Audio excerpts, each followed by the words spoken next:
예, 뭐 미국 캐나다전도 한번 간략하게 돌아보도록 하시죠. 그 라이브 코멘터리 하기 전 경기였었죠. 미국 대 캐나다 경기였었는데 사실 이 경기는 이제 좀 무난하게 끝나는 그런 느낌이 되다가 결국 마지막 한 5분이 진짜 또 이제 이 아주 치열하게 펼쳐지게 되면서 결국 이제 좀 암호른 직다로 가다가 캐나다가 결국 이제 MT 렉골 추가하면서 결국 이제 뭐 리드를 지켜서 이기는 그런 게임이었습니다. 그러면서 이제 캐나다가 결국 이제 뒷경기 결과 관계없이 결승에 진출을 하게 됐고요. 미국이랑 리매치가 확정이 되게 되는 경기였었다라고 말씀드리면 좋을 것 같아요. 예, 5대3으로 승리를 거두게 됐었고요. 사실 저는 이제 요 경기를 좀 보다가 4대0이 됐을 때 그냥 꺼버렸거든요. 아, 오늘 경기는 끝났다. 라고 이제 생각하고 껐는데, 나중에 뒤에 체크를 했을 때 3점까지 따라와가지고, 뭐 시간이 좀 늦기도 하고 이래가지고, 제가 이제 넉 점 차이가 났을 때 그냥 이제 종료를 했었는데, 어쨌든, 예, 5대3 상황이 되게 됐는데, 정확히 4대3까지 따라왔었죠. 이제 그 과정에서 마지막에 이제 추가골을 캐나다가 집어넣는 그런 그림이 되게 됐다고 말씀드리면 좋을 것 같습니다.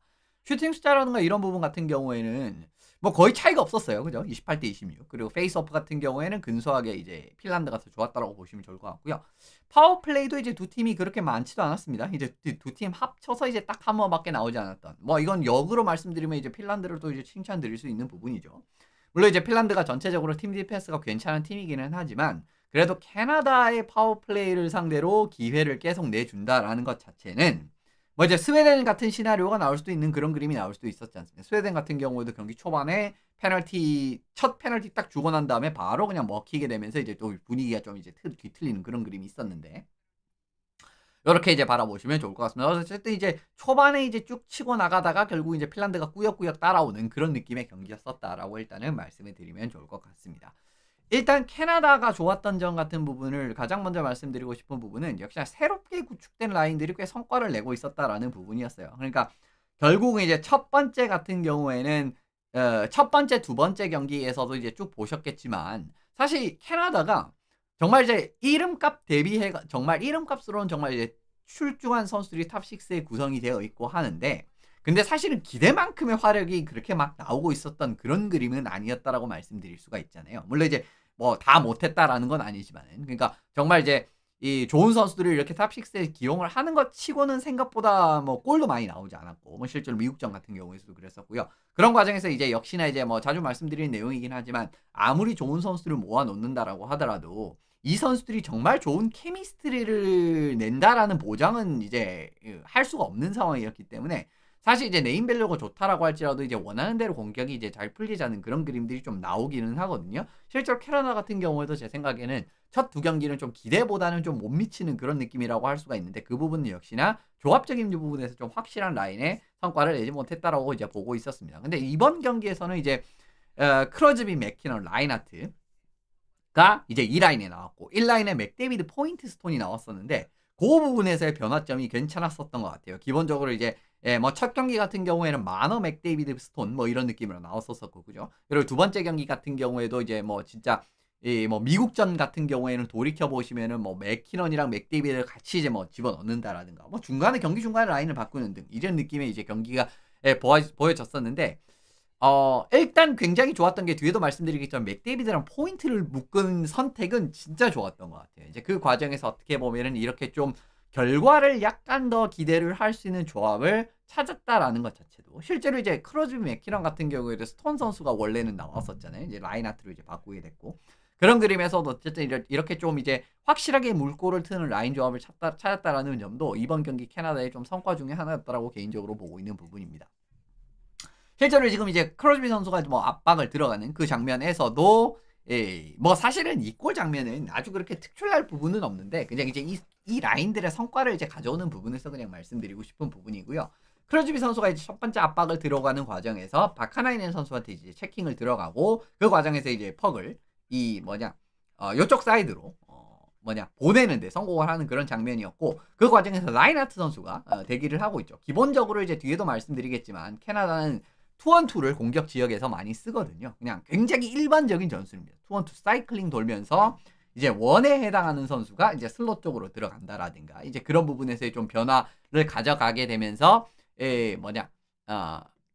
공격을 이끌어 나가는 과정인데 투원투 같은 경우에는 기본적으로 뭐 로우 하이 플레이 같은 부분도 이제 뭐 용이하게 할 수가 있고요. 뭐 변형적으로 갔을 때는 이제 뭐 투쓰리가 이제 살짝 이제 변형이 되고 이제 그런 그림이 나오기는 하지만 일단 기본적으로 사이클을 돌리는 과정에서 이 슬롯 쪽에 이제 이 선수가 침투를 했을 때 이 선수한테 빼주고 이제 뭐 슈팅을 연결한다라든가 딱 그 장면이었어요. 그렇기 때문에 기본적인 투원투 장면에서 지금 이제 라인하트 선수가 여기 올라와 있는 이 모습을 확인하실 수가 있고 크로즈비 선수는 다시 넘겨줬습니다. 근데 이제 요거 직전 장면에서 어떤 장면이 나오냐면은 크로즈비 선수가 이 살짝 옆쪽을 살짝 보거든요. 이제 그러면서 이제 맥키너 선수의 위치를 확인을 하고 바로 원터치로 맥키너 선수한테 패스를 하면서 맥키너 선수가 득점을 하는 그죠? 슬롯 쪽으로 이제 뭐 이 원에 해당하는 선수가 들어왔고 득점을 하는 이제 이런 과정이기 때문에 굉장히 무난한 투원투에서의 결과를 만들어내는 그 장면인데 크로즈비 선수가 이제 여기 전방 압박에서 가담이 됐다라고 말씀을 드리면 좋을 것 같습니다.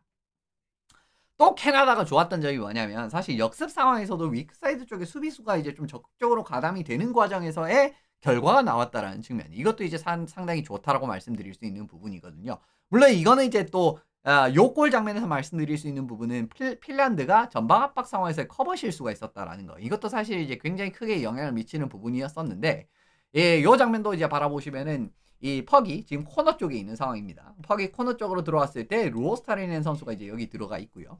그리고 이제 두 번째로 이제 룬델 선수도 같이 들어갑니다. 이제 실제로 요 경기에서 보시면은 룬델 선수랑 루오스타리넨 선수 같은 경우에는 굉장히 적극적으로 지금 이제 퍽 코너 쪽 경합이라든가 이런 부분을 들어가는 부분을 확인을 하실 수가 있거든요. 근데 이게 기본적으로 예, 빠르게 이제 요 두 명의 선수가 퍽을 탈취를 하게 됐을 때는 별 문제가 없지만 요 두 명의 선수가 들어갔을 때 퍽을 탈취를 할 수가 없었던 상황이 나오게 됐을 때 지금 이 장면도 이제 그런 상황인데 지금 보시면 이제 뭐 켈머카 선수가 여기 위치를 해 있고 요 이제 뒤쪽을 공략을 하면 이제 브레이든 포인트 선수가 있고 스톤 선수, 맥데이비드, 세나임 요렇게 세 명이 같이 있잖아요. 그죠? 이거 없어요. 그리고 라인의 선수가 지금 요 뒤쪽 부분에 있는 걸 확인을 하실 수가 있습니다. 근데 이제 여 장면에서 결국은 루오스탄이랑 룬델이 이제 두 명이 같이 들어온 상황에서 켈머카 선수가 퍽을 먼저 빼서 이 루오스타리라는 걸 룬델 뒤쪽에 떨궈주는 상황이 나오거든요. 근데 여기서 이제 좀 잘못된 게 잘못됐다라기보다는 사실은 조금 이제 아쉬운 부분이 뭐냐면 라인의 선수가 지금 퍽 쪽 사이드의 보드를 잡고 있는 그림을 확인을 하실 수가 있잖아요. 근데 사실은 지금 요 장면에서 조금 더 이쪽을 커버를 해줘야 돼요. 그러니까 이제 요 위치를 커버를 해줘야 됩니다. 요 영역을 커버를 해줘야 되는 위치로 포지셔닝. 그러니까 이제 포지셔닝을 조금 더 이쪽으로 잡았어야 된다고 말씀을 드려야 되는 부분이거든요. 근데 스트롱 사이드 쪽으로, 그러니까 퍽이 뒤쪽으로 이렇게 빠질 거라고 생각을 하고 라인에가 이제 이렇게 뛰어 들어오다 보니까 결국 근데 이제 이 보드 쪽으로 이제 나오는 게 아니라 이 안쪽으로, 그죠? 우리 선수들이 더 많은 쪽으로 이제 요쪽으로 이제 내줬기 때문에 결과적으로 여기서 이제 이 라인의 선수가 이제 리딩 미스가 있었다라는 부분 말씀을 드리고 그렇기 때문에 이제 퍽 뒤쪽으로 나오고 그죠? 맥데이비드, 센하임, 스톤이 그냥 쭉 올라가는 사람 포인트까지 올라갑니다. 그래서 이제 요 핀란드 선수들 최종선을 기준으로 봐도 4대3 상황이잖아요. 그죠? 4대3 상황인데 라인에조차 이제 뒤쪽을 돌아가는 상황이기 때문에 이 맥데이비드의 대항이 절대 불가능하단 말이에요. 왜냐면 맥데이비드 얼마나 빠릅니까? 그죠?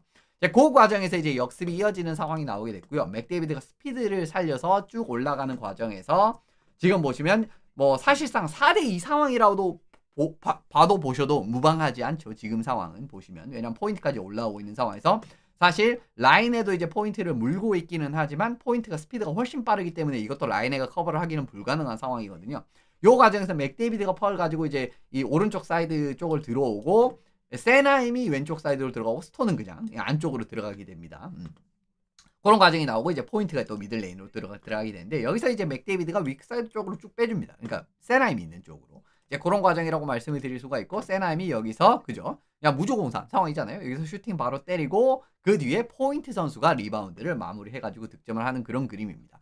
사실 이 장면이 왜 중요하다고 말씀을 드리면 기본적으로 미국식 1-2 이제 뭐 라이브 코멘터리 때 제가 자세히 설명을 드렸지만 퍽 쪽 공격을 하는 과정에서의 1-1-1식의 굉장히 유기적인 압박을 들어가는 게 사실 미국 그 지금 NTDP 레벨에서부터 사실은 미국 하키가 이렇게 좀 차근차근 좀 시스템화 해가지고 이렇게 좀 정착을 시키는 부분이 있단 말이에요.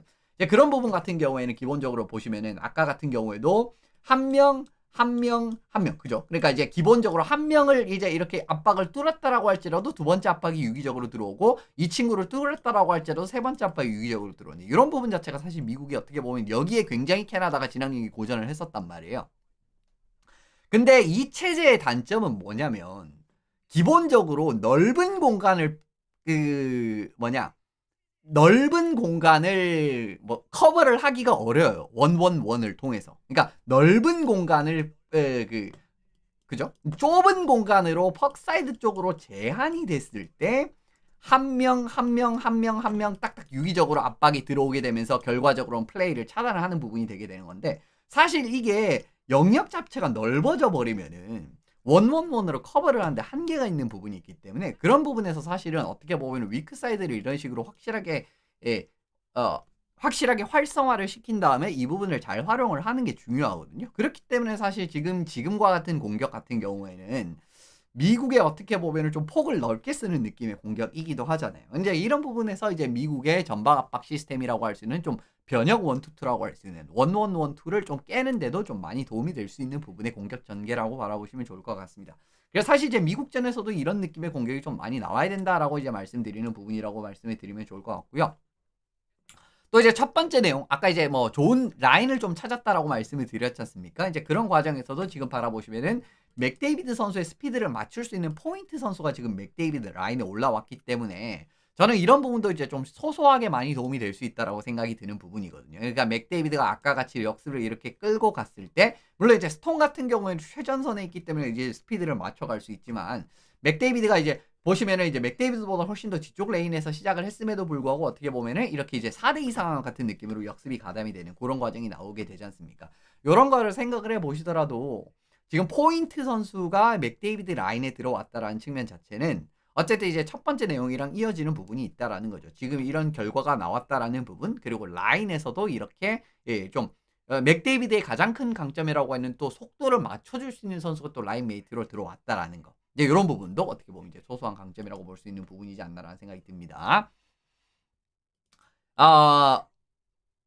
이거는 이제 뭐 핀란드 좀 이제 실수한 부분 또 이제 말씀을 드리게 되는데 결국 이제 핀란드가 이렇게 좀 적극적으로 압박을 들어왔을 때에 요 선수의 판단, 그죠? 이제 두 명이 어떻게 보면 전방 압박을 들어왔을 때에 요 이제 세 번째 선수 포체, 그죠? 세 번째 선수의 이 판단적인 부분이라든가 포지셔닝 지점 부분 이런 부분 자체가 사실은 중요하다라고 말씀드리고 여기서 이제 일단 미스가 났다라고 아까 말씀드렸잖아요. 근데 이제 두 번째 이제 중립 지역 같은 부분에서도 일단 기본적으로 핀란드가 굉장히 이제 좀 패시브하게 전체적으로 구사를 하는, 그러니까 이제 상대방이 들어오는 걸 기다리는 느낌으로서의 좀 이제 수동적인 원투투를 구사를 하는 과정이기는 한데 여기서 이제 조금 더 특출난 부분이 뭐냐고 하면은 수비수 같은 경우에는 적극적으로 상대방의 마크라든가 이 상대방의 마크, 그죠? 수비수들이 이제 좀 적극적으로 올라오면서 플레이를 끊어내려고 하는 움직임이라든가 아니면 수비수들을 이제 공격수를 이제 타이트하게 마크를 하는 그림이 나오면 수비수들은 좀 적극적으로, 그러니까 전반적으로 이제 공격수의 원, 투에 해당하는 선수들은 좀 뒤로 물려서 상대방이 들어오는 거를 이제 막는 그런 그림이긴 한데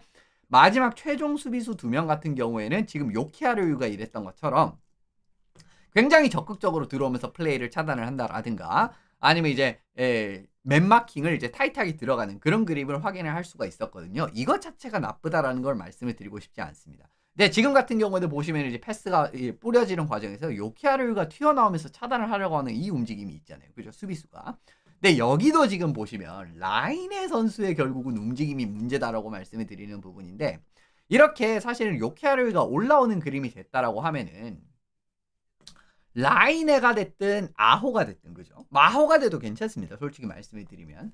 근데 이제 요 과정에서 어떻게 보면은 조금 더 공격적인 포지셔닝을 잡을 게 아니라 조금 더 뒤쪽 포지셔닝을 잡으면서 사실은 역습을 좀 대비를 하고, 그러니까 결국은 요키하르가 이제 올라왔으니까 요키하르 자리에는 누군가 공격수가 한 명 들어가서 사실 이제 요키하르 자리가 아니라고 해도 뭐 반대쪽 사이드에서 어떻게 보면 이제 두 명을 맞춰주는 그런 그림이 돼야 된다라고 생각을 하거든요. 근데 지금 바라보시면 이제 라인의 선수도 그렇고 아호 선수도 이제 너무 이제 위쪽 포지션으로 올라오게 되면서 물론 이제 아까도 말씀드렸지만 이렇게 올라오게 됐을 때 퍽을 그냥 이제 밀어넣고 이러면 별 문제가 안 생겨요. 근데 지금 이 장면 같은 경우에도 헤이글 선수가 요키하르랑 라인의 선수의 뒷공간을 딱 떨궈주는 패스가 연결이 돼버리거든요. 이게 결국은 문제가 된다라는 그림이기 때문에 결론적으로 봤을 때는 요키하르가 이렇게 올라왔을 때는 라인에 같은 경우에는 조금 더 뒤쪽으로 물리게 되면서 사실은 이제 2명 정도를 맞춰주는 게 조금 더 바람직한 수비 방법이었다라고 저는 생각을 하거든요. 근데 이제 지금 보시면은 라인에도 올라와 있고 지금 아호도 올라와 있고 이제 그런 과정에서 뒷과정으로 공략이 됐는데 하필이면 여기서 또 이제 역습을 나갈 수 있는 선수가 누굽니까? 맥키넌이죠. 뒷 앞선에서 출발을 하지 않으면 사실 맥키넌 선수의 스피드를 이길 수 있을 만한 선수들이 핀란드에는 몇 명 없거든요. 그런 과정이기 때문에 사실 맥키넌이 올라왔다라는 걸 생각을 해봐도 아호가 됐든 라이네가 됐든 요키하루가 올라온 요 뒷자리를 메워줘야 되는 움직임이 나왔어야 된다고 저는 생각을 하는 부분입니다. 실제로 여기서 뒷구멍을 털리게 되고 물론 이제 린델 선수가 이 차단을 하러 올라왔지만 린델 선수가 올라오는 부분도 이제 라인하트 선수가 뒷공간 힐 쪽을 공략을 하는 그림이 됐기 때문에 맥키넌 스피드 살려서 들어와가지고 1대1 상황 돼가지고 실점을 하는 그런 그림이었단 말이에요. 이런 그림이었기 때문에 결과적으로 문제가 되는 부분이고 결국은 이것도 마찬가지예요. 아까는 이제 이 공격 지역 전방 압박 단계에서의 1, 2, 2가 이제 세 번째 공격수 리딩 실패해가지고 결국은 문제가 되게 된 거고 두 번째 이제 지금 같은 경우에도 어떻게 보면 이제 수비가 좀 적극 가담을 했을 때 세 번째 공격수가 좀 수비 자리를 메워주고 이런 그림에서의 좀 스위칭이 원활하게 이루어졌어야 되는데 그런 부분이 안 되면서 이제 핀란드가 좀 이제 큰 미스가 있었다라는 부분 말씀을 드리면 좋을 것 같습니다. 사실 두 골이 다 조금 안타까운 부분이 있었다라는 거는 좀 약점이 노출이 되는 건가? 라는 생각이 드는 부분이 있었어요. 물론 이제 이 경기는 전체적으로는 비닝턴이 꽤 잘했습니다. 저는 개인적으로 전체적으로 이 경기는 비닝턴 잘고 솔직히 말씀드리면 미국전도 그렇게 비닝턴이 욕을 먹을 만한 경기력은 아니었다라고 생각을 하는데 일단 비닝턴이 지금 두 경기 연속 나왔던 부분에서 문제점이 뭐였냐고 하면은 이게 린델이죠. 린델 선수가 지금 이게 이제 그 핀란드가 4대2 4대1 만의 골? 예, 그거였었던 걸로 기억을 합니다. 요 이제 보드 쪽에서 빠져나간 이후 린델 선수가 슛을 때리는데 지금 좀 주목해야 될 부분은 요 부분이에요. 요 공간. 예. 그러니까 블로커랑 이 패드, 그죠? 패드 위 블로커 아래 여기가 사실은 골리들이 상당히 취약한 부분이기는 하거든요. 이제 그 과정에서의 실점 자체가 오늘 경기에도 있었다라고 말씀을 드리고 실제로 이제 디트로이트래. 미국전 같은 경우에도 똑같은 위치를 공략을 당했습니다. 비닝턴이. 이제 그 과정에서의 문제점이 뭐냐면 결국은 그러니까 왼손잡이 캐칭 그러니까 이제 그 왼손의 글러브를 쓰는 왼손 캐칭 골리들 같은 경우에는 오른손에 이제 블로커, 그죠? 이제 이런 부분이 있잖아요. 이제 그런 과정에서 패드. 근데 이 오른쪽 블로커랑 패드 사이를 왼손 슈터들한테 공략을 당했을 때 난점이 꽤 심한 편입니다. 막기가 어려워요. 그러니까 이런 슈팅 자체를 사실은 거리 불문하고 꽤 막기가 어렵습니다. 그러니까 굉장히 정확하게 이렇게 패드랑 블로커 아래쪽 사이를 딱 공략하는 슛을 때리면은 사실 위치 관계없이 상당히 막기가 어려운 거는 사실이거든요. 근데 문제는 뭐냐면은 결국은 두 경기 연속으로 이런 실점을 했다라는 게 문제라고 말씀드릴 수가 있는 부분인 것 같아요. 그러니까 결국은 어떻게 보면은 그래도 한두 개 정도는 좀 막아주는 그림이 나온다라고 물론 이제 막기 어려운 슛은 맞아요. 정확하게 나오게 됐을 때. 그리고 이제 기본적으로 왼손잡이 슈터 그러니까 NHL도 그렇고 왼손잡이가 압도적으로 많거든요. 랩트핸드가 압도적으로 많기 때문에 사실 이런 골 같은 경우는 상당히 많이 나오는 편이기는 한데 두 경기 연속으로 비슷한 느낌으로 실점을 하는 거는 사실은 그렇게 좋은 건 아니죠. 냉정히 말씀을 드리면. 그 부분에서 어떻게 보면 이렇게 좀 약점이 만약에 이제 비닝턴이 이 부분을 정말 앞으로의 경기 결승전에서 좀 잘 못 막는 그림이 나오게 된다라고 하면 또 이제 미국이 이 부분을 또 집요하게 노릴 수 있는 상황이었다라고 말씀을 드리면 좋을 것 같습니다. 그리고 캐나다가 아쉬웠던 게 뭐냐면은 경기 중후반 이후로 한 4대 0이 된 이후로부터는 굉장히 단조로운 패턴의 공격만 구사를 하게 되면서 뭔가 추가적으로 쐐기골을 박으면서 물론 이제 4골 정도 차이가 나면은 뭐 안전하다라고 생각을 했을 수는 있지만 너무 단조로운 공격 패턴을 구사를 하게 되면서 결과적으로는 좀 문제가 된 부분이 있기는 하거든요. 실제로 보면은 공격 지역에서 그냥 투원투만 주구장창 쓰면서 그냥 투원투 운영만 그냥 주구장창 가져가다가 그냥 무난하게 계속 공격을 하다가 상대방이 이제 그냥 이제 이 수비를 제대로 못 드러내게 되면서 결과적으로 이제 좀 추가점을 확보를 하지 못하는 그런 상황이 됐기 때문에 이런 부분에서 어떻게 보면 이렇게 좀 이제 좀 단조로운 운영을 계속 이제 고집하는 것 자체는 좀 아쉬운 점이었다라고 이제 말씀을 드리면 좋을 것 같아요. 실제로 이제 보시면은 뭐 이 모든 상황에서의 기대 득점감 뭐 이런 부분을 확인을 하시는데 보는 부분에서도 보시면은 지금 굉장히 이 피리어드 이후로부터는 별로 이제 미국 캐나다 자체가 많은 이런 좀 좋은 그림, 좀 이제 좀 공격에서의 좋은 그림을 많이 만들어 내지 못하는 것, 뭐 이렇게 정말 극명하게 차이가 나는 이런 부분도 제 생각에 너무 단조로운 공격 패턴을 이제 고집을 했다라는 부분이다라고 생각을 하시면 좋을 것 같거든요. 그 부분에서 이제 좀 문제점이 드러난 부분이지 않나, 라고 말씀드리면 좋을 것 같습니다. 핀란드는 이 부분이 어쩔 수 없다라고 말씀을 드렸는데 사실은 계속 공략을 당하는 느낌이었어요. 그리고 이제 수비진이 퍽 운반을 할 수 있는 자원들이 적다라는 그림 자체가 공략을 당할 수밖에 없는 그림이 나왔다라고 말씀을 드리면 좋을 것 같습니다. 사실 맥데이비드 선수 골을 좀 이제 돌이켜 본다라고 하면은 힌츠 선수가 일단 이제 퍽을 가지고 어떻게 보면 이제 이 본인의 지적에서 좀 빠르게 나가야 되는 그런 이제 상황이라고 보시면 좋을 것 같은데, 일단 기본적으로 스톤 선수가 지금 이제 힌츠 선수를 마크를 하러 들어오고, 그리고 바카나이넨 선수 쪽 같은 경우에는 포인트 선수가 지금 이제 마크를 하는 그런 장면을 보실 수가 있잖아요. 그렇기 때문에 사실은 힌츠 선수가 여기서 바카나이넨한테 패스를 던져주는 거는 완전히 자살행위에 가까운 패스입니다. 그죠? 스톤도 지금 이쪽으로 이제 압박을 다시 들어올 수 있고 포인트도 들어오는 상황이었기 때문에, 그렇게 된다라고 하면 예를 들면 이제 마틴 팔러한테 연결을 하는 장면이 있잖아요. 근데 마틴 팔러 선수가 파운바 능력이 그렇게 좋지 않기 때문에 이 과정에서 힌츠 선수가 마틴 팔러한테 연결을 한다라고 하더라도 마틴 팔러 선수가 올라가다가 맥데이비드한테 딱 잘리면서 그냥 이제 노답인 상황이 나올 수가 있는 부분인 거예요. 그렇기 때문에 어떻게 보면 힌츠 선수가 이 뒷장면에서 먼 거리로 패스, 그러니까 여기 이제 여기 지금 이제 잘 안 보이지만 여기 그란룬드 선수가 있거든요. 그란룬드 선수한테 빠르게 연결을 하고자 하는 시도를 하는데 결국 이제 이 부분이 맥데이비드한테 딱 잘리게 되면서 결국 이 첫 실점에 굉장히 큰 빌미를 가져오게 됐죠. 그래서 이제 맥데이비드 선수가 여기서 퍽을 가지고 올라왔다가, 그죠? 다시 이제 쭉 이렇게 컷해서 올라오게 되고 결국은 이제 공격을 이어가게 되는 부분인데, 그 과정에서 이제 스톤 선수가 스크린을 들어오고, 그죠? 이제 여기서 이제 또 좋았던 점은 이제 맥데이비드 선수가 지금 보시면은 뭐 뒤에 이제 랑키넨 선수 때 말씀을 드리게 될 텐데, 랑키넨 선수가 지금 이제 이 스크린에서 이제 이 퍽 위치를 확인을 하려고 몸이 좀 기울어져 있잖아요. 그죠? 예, 그죠? 왜냐면 이제 스크린이 이제 이쪽 반경에 서 있기 때문에 이 부분에서 확인을 하기 때문에 몸이 이제 좀 기울어져 있잖아요.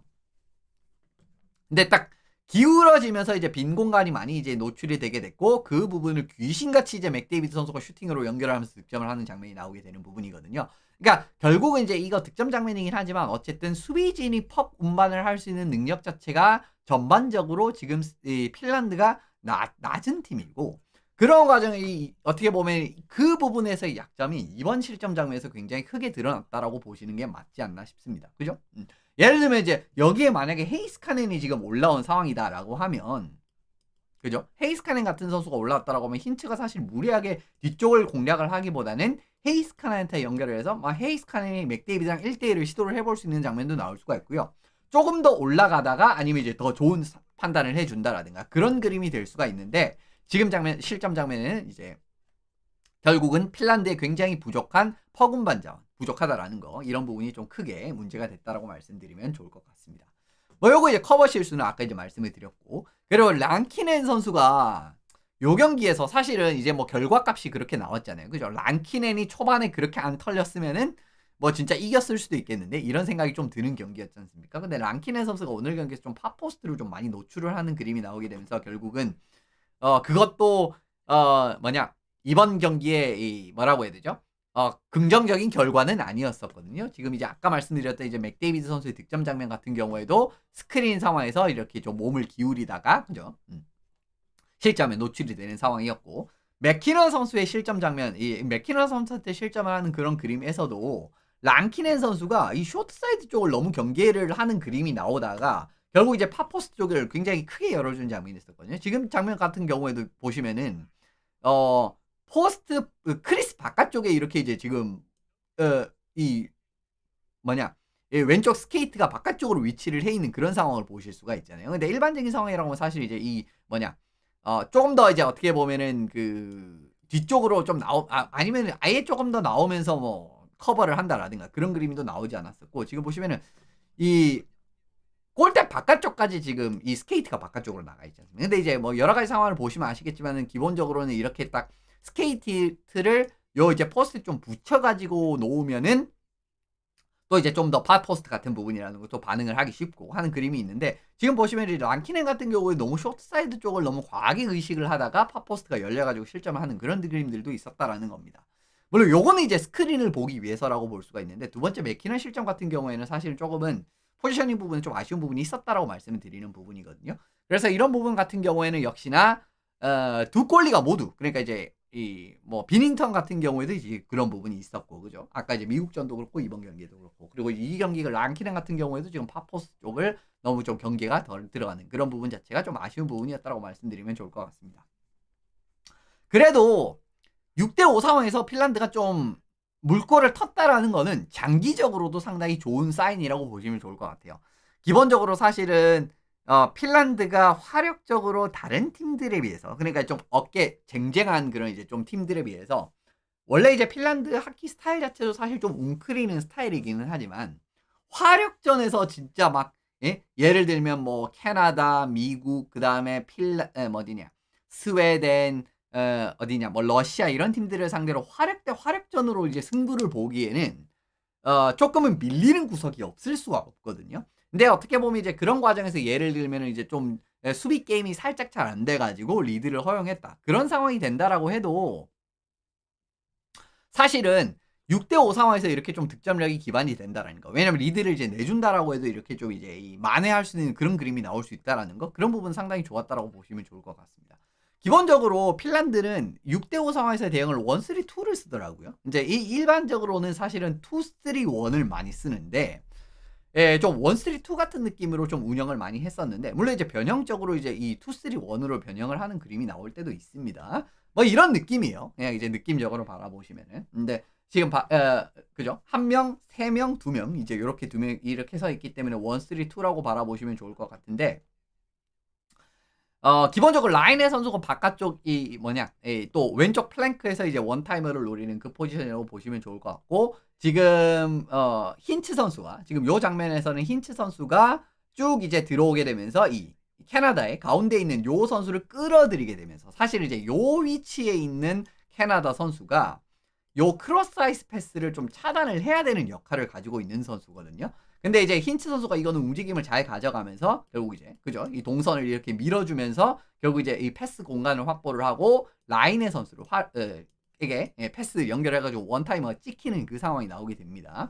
그런 부분에서 일단 말씀을 드리면 좋을 것 같고요. 일단 어쨌든 라인의 선수의 원타이머라는 거는 여러 가지 부분에서 상당히 이제 이 왼쪽 플랭크에서 위협적으로 다가올 수가 있기 때문에 그 부분을 좀 살려주는 과정에서 이제 좋았다라고 말씀을 드리는 부분인데, 그리고 로우 하이 쪽, 그냥 이제 뭐 낮은 쪽에서 높은 쪽으로 퍽이 올라온다라고 할지라도 바르코프가 바로 그냥 또 라인의 선수에게 뿌려줄 수가 있는 그런 부분이 나올 수가 있고, 뭐 이제 좀 여의치 않다라고 하면 이제 뭐 그라운드 경유해가지고 가도 괜찮죠. 이제 그런 과정에서도 어떻게 보면은 지금 이제 또 좀 6대5 상황에서 좋은 그림이 나왔다. 그러니까 이 라인의 쪽으로 굉장히 잘 패스를 뽑아주는 그 그림에서 이제 좋았던 점이 나오고 있다라고 말씀을 드리면 좋을 것 같습니다. 실제로 캐나다가 사실은 수비를 어떤 느낌으로 하냐면은 또 박스원 같은 느낌으로 수비를 하거든요. 박스 플러스 원 같은 느낌으로 스트롱 사이드 쪽에서 이렇게 4명 박스 구성, 그죠? 4명 이렇게 구성이 돼 있고 가운데 이렇게 한 명이 들어오는, 그죠? 이제 이렇게 된다라고 하면 이제 또 이 퍽이 한쪽으로 들어왔을 때 그쪽 사이드에서의 여러 가지 대응이 좀 쉬운 편이기 때문에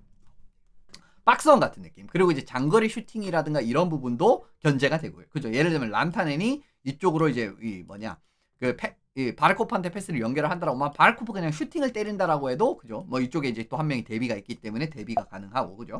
그리고 이제 뭐 예를 들면 이제 뭐 힌츠를 이용을 한다라고 해도 커버를 하고 있고, 그리고 이제 만약에 란타넨이 뭐 아호를 이용을 하고 이런 느낌이 된다라고 하면은 또 이제 수비가 뭐 요런 느낌으로 또 움직이고 하는 그림이 될 수가 있기 때문에, 그죠? 그러니까 아웃 쪽으로 퍽이 내려갔을 때는 수비수가 이제 같이 내려가지고, 그리고 만약에 이제 아호가 이제 이쪽으로 이제 패스를 뿌린다라고 봤을 때는 또 이제 이 수비수가 커버가 되니까 그런 느낌으로 구성을 했는데, 결국은 지금 바라보시면은 힌츠 선수의 움직임으로 란타넨 선수가 이제 라인의 선수 패스기를 열어주는 움직임이라든가, 아니면 로우 하이 플레이를 했을 때 결국 이제 예전에도 말씀드렸듯이 박스1 같은 경우에는 사실은 박스 플러스 1 같은 경우에는 사이드가 조금은 빠르게 전환이 되는 그림이 나왔을 때는, 왜냐면 이제 지역 방어잖아요, 그죠? 지역 방어이기 때문에 뭐라고 해야 되죠? 이 한 번의 사이드 이동 자체가 좀 빠르게 이루어질 수가 없어요. 근데 요 과정에서 어떻게 보면 핀란드가 지금 이제 이 최후방에 또 이제 2명을 배치를 함으로써 이제 로우 하이가 또 올라오게 됐을 때도 빠르게 사이드 전환을 할 수가 있는, 그죠? 한 방에 전환하는 게 뭐 제일 좋지만 그게 안 된다라고 해도 그란룬드 그리고 요런 식으로 경유를 해서도 들어갈 수가 있기 때문에 이런 부분도 상당히 좋았다라고 말씀을 드릴 수가 있을 것 같습니다. 그리고 이제 뭐 이제 슈팅 계속 이어지는 과정에서 이제 그란룬드가 또 이제 슬롯 쪽으로 딱 들어오게 되면서 뭐 득점을 하는 그런 장면이었고요. 어쨌든 전반적으로 봤을 때 퍽사이드 쪽에서 이제 박스 플러스 원 대응이 펼쳐지게 됐을 때 결국 이제 캐나다의 커버리지라고 할 수 있는 이제 박스 플러스 원의 대응을 반대쪽으로 패스를 조금 더 쉽게 가져갈 수 있는 이제 그런 부분에 대한 또 전술을 가져가면서 이제 좋았다라고 말씀드리면 좋을 것 같고요. 상황에 따라서는 2-3-1까지 구사를 하는 모습 자체가 확인이 됐습니다. 실제로 이제 MT넷 초반에 이제 가져갔을 때는 그죠, 2-3-1 같은 느낌으로. 왜냐면 아호랑 힌츠가 또 이제 네트 앞쪽으로 이제 좀 들어가는 그런 그림. 원래 이제 또 조금 더 정석적인 2-3-1 같은 경우에는 원래는 이렇게 이제 2명이 들어가거든요. 이제 스크리너 같은 느낌으로. 근데 이제 지금 조금 변형이라고 볼 수가 있지만은 어쨌든 힌츠랑 아호가 네트 앞쪽에서 이렇게 이제 해주고, 란타넨 그죠? 란타넨 라인엔 그란룬드인데 요것도 보시면은 그죠? 요렇게 됩니다. 그죠? 라이네가 이제 이 슬롯 쪽으로 좀 들어오고 그란룬드가 위크 사이드 쪽을 들어오는 과정이다 라고 이제 바라보시면 좋은데, 사실 이것도 결국은 굉장히 좋은 이유가 뭐냐면은 기본적으로 아까도 말씀드렸듯이 이렇게 영역을 좀 통제하는 느낌의 수비를 하지 않습니까? 캐나다가. 이제 그런 과정에서 이제 그란룬드가 위크 사이드 쪽을 이렇게 파주면은 란타넨 같은 경우에도 그죠? 바로 반대쪽으로 또 연결을 해가지고 원타이머를 또 이제 찍어 누른다라든가 그런 느낌으로 만들 수가 있기 때문에 지금 전체적으로 그냥 이제 이 1-3-2 그리고 2-3-1 이런 부분을 그냥 자유자재로 굉장히 잘 구사를 하면서 6대5 상황에서 이렇게 좀 힘을 잘 썼다라는 부분 자체는 아까도 말씀드린 이번 대회에서도 결국 이제 캐나다전에서 추격을 할 수 있었던 큰 계기이기도 했고요.